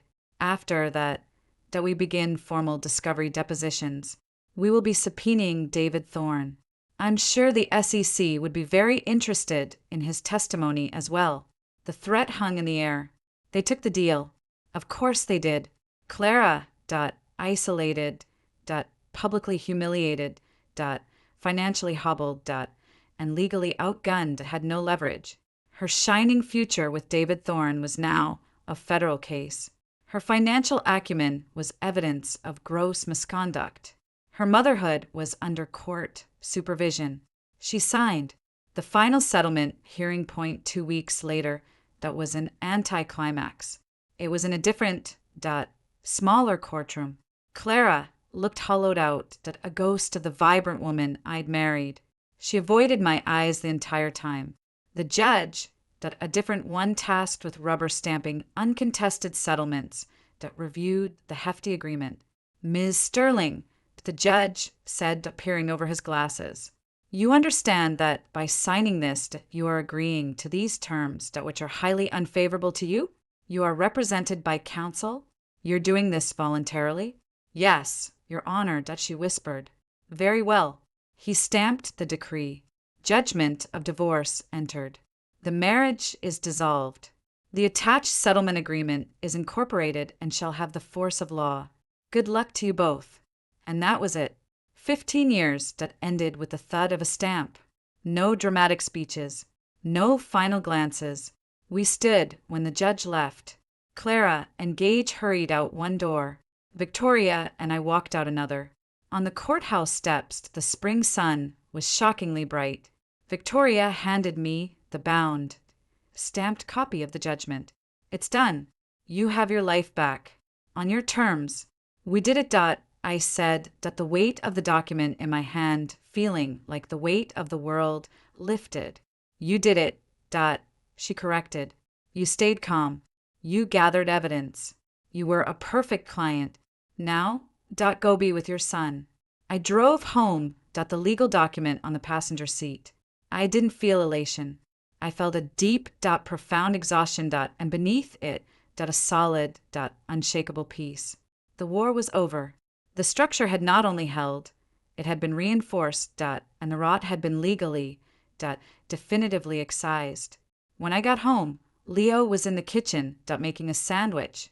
Hey, he said. Hey. I placed the thick document on the counter. It's official. He looked at it, then at me. So you and Mom are divorced? Yes. He was quiet for a minute, assembling his sandwich with intense focus. Is she going to be okay? The question, so simple and so heartbreaking, was the final test. I don't know, Leo, I said honestly. She's made some really bad choices, and there are consequences, but she's your mom, and she loves you. That part is still true. Our job isn't to worry about her being okay right now. Our job is to make sure we're okay, and we will be. I promise. He nodded a little shakily. Okay, then, can we get a dog? The non sequitur was so perfectly, hopefully teenage that I laughed at a real, unforced sound I hadn't heard from myself in months. We have a cat, you traitor. Socks doesn't count. He's more of a fuzzy roommate. I want a dog. A big one. I looked at my son, saw the plea in his eyes for something new, something loyal, something uncomplicated to love. We'll talk about it, I said, after we paint the kitchen. The first project. The symbolic reclamation of space. We spent that weekend covering Clara's chosen safe greige with a deep warm terracotta, the color of earth of substance. It transformed the room. Leo, covered in paint splatters, stood back when we were done. Whoa, it's loud, but I like it. Life began to reshape itself around the new facts. The financial settlement was a tectonic shift. With the house mine, the mortgage was my sole responsibility, but so was all the equity. The monthly child support from Clara provided a cushion. I hired a financial advisor vetted independently of anyone named Thorne to help restructure the salvaged retirement funds. It was a fraction of what it should have been, but it was a start. Work became a refuge of a different kind. The clarity and steel I developed through the divorce translated. I stopped being a people pleaser on job sites. I held contractors to their bids. I pushed back on unrealistic client demands. My firm noticed. I was offered and accepted a partnership track. The increased income and stability were a bomb. I reconnected with friends, ones who had cautiously reached out during the ordeal. I started tentatively dating a woman named Elena, a landscape architect I met at a professional conference. It was slow, casual, and blessedly free of drama. She had her own life, her own past. We talked about plants and soil drainage, not about betrayal. And I watched from a distance the continued unraveling of the world I'd escaped. Through the inevitable suburban grapevine fueled by Mike and Carol and a few stark legal documents that crossed my desk, I pieced it together. David Thorne's legal problems metastasized. The SEC case was just the beginning. The information from our divorce file, particularly the evidence of commingled funds and the use of investor money for real estate, became a roadmap for the federal prosecutors who took over the case. He was indicted on multiple counts of wire fraud and securities fraud. He pleaded not guilty, but was denied bail as a flight risk, his assets frozen. The shining venture capitalist was in a county jail, awaiting trial. Clara's life, tied to his, unraveled in sync. The River's Edge condo was seized by the court as an asset purchased with fraudulent proceeds. She was evicted for a second time. Her company, embroiled in the scandal. By association, her name appeared in news reports as a significant investor in Thorne's schemes, conducted an internal audit.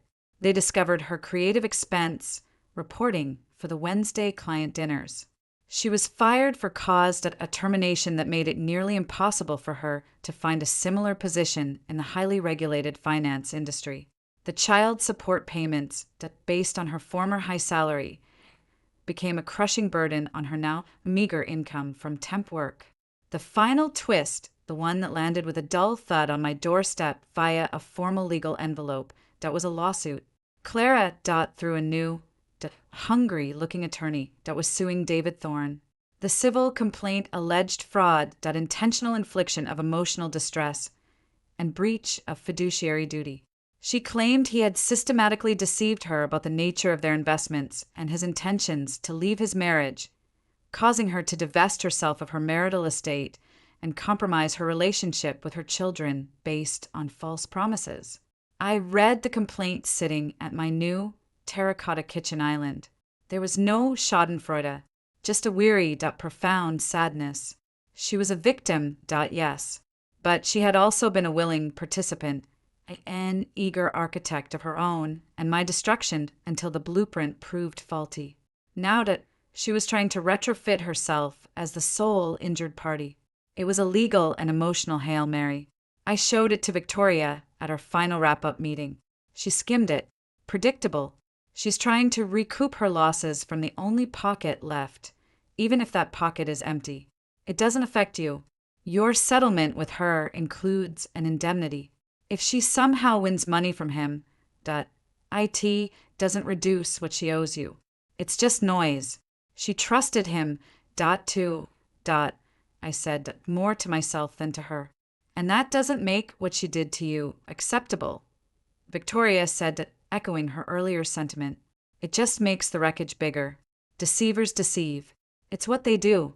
Everyone in the blast radius gets hit. You got out. She's still in it. I drove home that night with the lawsuit on my passenger seat. I thought of the woman on the porch with the croissants as sure of her future. I thought of the woman sobbing in the courtroom. I thought of the plaintiff in the new lawsuit, desperate and blaming. They were all Clara, a series of dissolving images. At home, Leo was doing homework, Socks the cat curled in his lap. The terracotta walls glowed in the evening light. The silence was comfortable, but not empty. I had a dog adoption application, half filled out, on the table. I had a date with Elena on Friday. I had a foundation pour to supervise tomorrow. I folded the lawsuit paperwork and filed it away in a drawer labeled closed. The unraveling was their story now. Mine was the story of the rebuild. And for the first time in a very long time, the blueprint for that future was entirely my own. A year passed, measured, not in calendar pages, but in the quiet accumulation of new rhythms. The terracotta kitchen, once a bold declaration of change, had faded into the comfortable that lived in backdrop of our lives. It was the color of morning coffee steam and winter sunbeams, of spilled orange juice hastily wiped up, of the sturdy clay pot with a succulent that inexplicable survivor from the old life thrived on the windowsill. I kept it, a monument not to the lie, but to resilience. Hannah, home, for summer break, had hung her small, bright watercolor of a birch tree beside it, to bring the outside in, she'd said. The composition worked. Leo got his dog, not a big one, as he'd first demanded, but a 50-pound Shaggy, that endlessly optimistic rescue, but of indeterminate heritage, we named Barnaby. Barnaby's loyalty was absolute, his intelligence questionable, and his presence a grounding, joyful chaos. He slept on Leo's bed, shed on every dark surface, and greeted each day as if it were a miraculous gift. Socks the cat tolerated him with regal disdain, which only fueled Barnaby's desperate, clumsy affection. The house, which had felt too quiet after the legal storm passed, was now filled with the thump of a wagging tail, the click of claws on hardwood, and the sound of Leo's laughter as he tried, and usually failed, to teach the dog to fetch. Parenting under the new order had its own learning curve. The supervised visits transitioned to unsupervised weekends, every other Saturday to Sunday. Clara, living in a small apartment in a less expensive suburb, worked as a bookkeeper for a small plumbing supply company. The fall from grace was absolute. She was punctual, polite, and painfully careful with Leo. Their relationship had been reset to something fragile and formal. He'd come home quieter from her place, often with a new video game or clothes. She'd clearly stretched her budget to be UYAS if trying to bridge the chasm with gifts. We'd talk about it, sometimes. It's just awkward, he'd say, scratching Barnaby behind the ears. We don't know what to talk about. It's like having a really intense aunt you have to visit. My heart ached for them, both, but the anger was gone, burned away in the crucible of the lawsuit. What remained was a kind of weary custodial duty to ensure the connection didn't break entirely, for his sake. Hannah's transformation was more profound. The precocious, achievement-oriented college student had softened her gaze, turning inward. She'd broken up with the boyfriend she'd kept secret, calling it a practice relationship. We spent long evenings on the back patio, her drinking herbal tea, me with a beard talking about things we'd never had space for before. Her fears about choosing a career, her complicated grief over the family that was gone, her admiration, mixed with a new protectiveness for how I'd handled things. You didn't fall apart, Dad, she said one night, fireflies blinking in the gathering dusk. You just got very quiet and very strong. It was scary, but in a good way, like watching a mountain decide to move. It was the greatest compliment I'd ever received. Work continued to be a source of not just income, but identity. The partnership offer had been formalized. I was now a minority partner at Sterling Grafton Architects, a fact that still gave me a jolt of pride when I saw the new business cards. The work was more challenging, more managerial, but I found I had a knack for it. The same clear-eyed, evidence-based approach that had served me in divorce court worked with clients and contractors. Set expectations to document everything that enforce agreements calmly but firmly. I stopped apologizing for my expertise. I started attracting clients who valued precision over flash. Elena, the landscape architect that became a steady, comforting presence. There was no dizzying romance and grand passion. Instead, there was companionship, that shared silences that weren't heavy, laughter that was easy. She had her own history, a divorce that had been more sad than explosive. We understood each other's scars without having to pick at them. She taught me the names of the native perennials we could plant to replace the boring, high-maintenance shrubs Clara had chosen. One Saturday, we ripped them out together, our hands in the dirt, Leo and Barnaby supervising from grass. The physicality of it, the destruction of something old to make way for something new and better suited, felt like a sacrament. The news of the outside world, the world of Clara and David Thorne, reached me in fragments, like radio signals from a receding disaster. David Thorne's criminal trial was a spectacle that played out in the business section. Facing overwhelming evidence and seeing several of his co-conspirators flip, he changed his plea to guilty on 3 counts of securities fraud just before trial. The judge, citing the calculated, sustained deception and the devastation inflicted on retirees and families, sentenced him to 87 months in a federal penitentiary, followed by 3 years of supervised release. He was also ordered to pay restitution in the tens of millions, a sum he would never be able to satisfy. His empire, built on smoke and mirrors, was now a footnote in the annals of financial crime. I read the article online, felt nothing. Not triumph, not pity. He was a dangerous element that had been safely contained. That was all.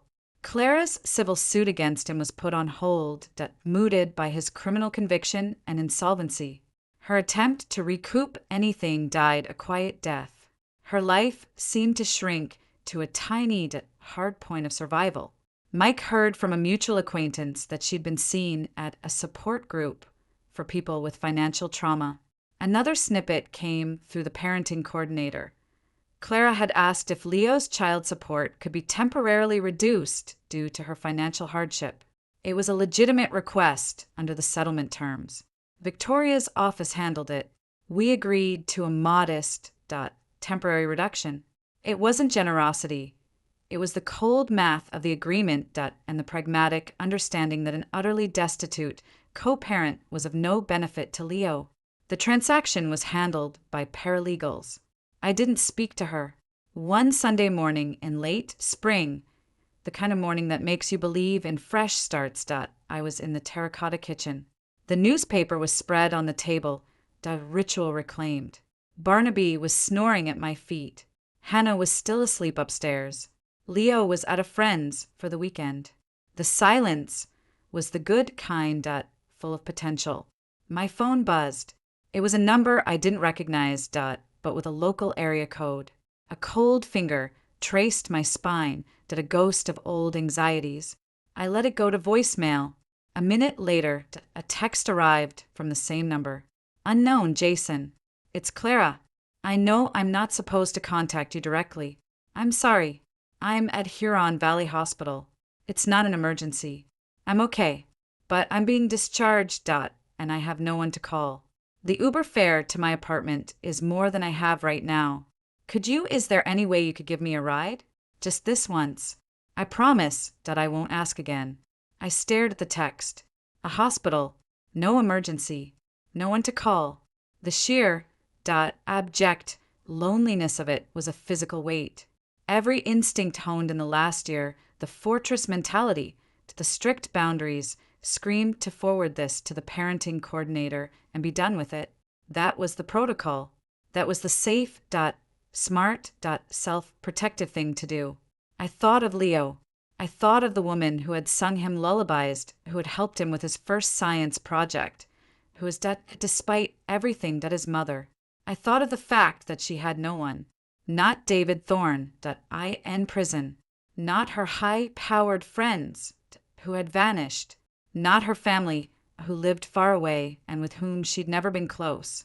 She was alone in a hospital discharge room, without the money for a cab. I didn't forward the text. I picked up the phone and called her back. Her voice was small, thin. Hello, it's Jason. What happened? A pause.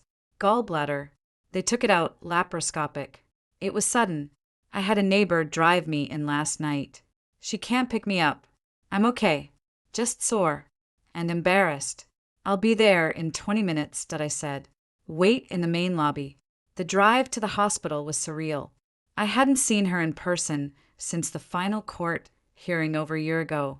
I parked and walked into the bright, antiseptic lobby. She was sitting in a chair by the windows, wearing leggings and an oversized sweatshirt, a plastic hospital bag on her lap. She looked older, diminished, her face pale without makeup. When she saw me, she tried to stand, winced, and sank back down. I walked over. You shouldn't be moving like that. I know. They said take it easy. She couldn't meet my eyes. Thank you. Really? I didn't know who else to call. It's fine, I said, why voice neutral. I took the plastic bag from her. Car's this way. Lean on me if you need to. The short walk to the car was slow and silent. I helped her into the passenger seat, the familiarity of the action feeling alien and wrong. We drove for several minutes. The only sound, the hum of the engine. How's Leo? She finally asked, staring out the window. He's good. He's at a friend's this weekend. He made first string on the JV soccer team. A small, genuine smile touched her lips. He always had a good kick. That's great. Silence again. Then and Hannah? Home for the summer. Interning at the University Art Museum. She's happy. Good. That's really good. She took a shaky breath. I'm sorry, Jason. For the text. For everything. I know that doesn't mean anything now. But I am. Every day. I kept my eyes on the road. The apology a year too late hung in the air between us. It didn't spark anger. It just was a statement of fact as neutral as the weather report. The doctor said you'll be off work for a week or two, I said, changing the subject to the practical. Do you have someone to check on you? Help with groceries? I'll manage. The neighbor. She's nice. She was lying. The neighbor had driven her to the hospital as a one-time crisis favor. Clara had no one. I pulled up in front of her apartment building, a bland, beige complex that spoke of transient lives and tight budgets. I put the car in park. Do you need help upstairs? No, I've got it. The elevator works. She hesitated, her hand on the door handle. Jason, thank you. Not just for the ride. For not letting me completely fall apart with Leo. I know I don't deserve the time I get with him. I know that. It's not about what you deserve, I said, the words coming out before I could filter them. It's about what he needs. And he needs to know his mother is okay. As okay as she can be. So get some rest. Follow the doctor's orders. Be okay for him. Tears welled in her eyes, but she didn't let them fall. She nodded, a quick, jerky motion. I will. I'm trying. She got out, moving, carefully, and closed the door. She didn't look back as she walked slowly into the building. I sat there for a moment, watching her go. I felt a profound sadness, but it was clean, untainted by bitterness or longing.